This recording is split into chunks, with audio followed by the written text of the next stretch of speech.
ఈరోజు నేనెవరు, నువ్వు ఎవరు, మనం ఏమై ఉన్నాము, నా స్థితి ఏంటి, నా జీవితం ఏంటి, నా భవిష్యత్తు ఏంటి అనేది ఎవరిని చూస్తే మనకు అర్థమవుతుంది అంటే మనల్ని నిర్మించిన సృష్టించిన సృష్టికర్త వైపు మనం చూస్తే మనకు అర్థం అవుతుంది.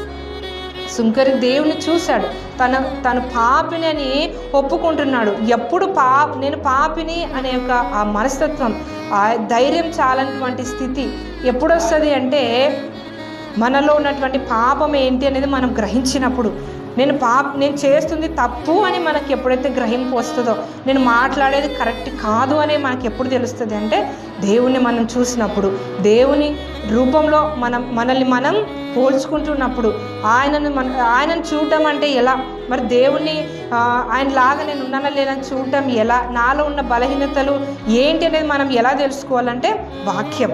ఆయన ఏమై ఉన్నారు అంటే కృపాసత్య సంపూర్ణుడుగా, వాక్యం శరీరధారిగా మన మధ్యలో ఆయన నివసించాడు. వాక్యమే ఆదియందు వాక్యముండెను, వాక్యం దేవుని యొద్ద ఉండెను, వాక్యము దేవుడై ఉండెను.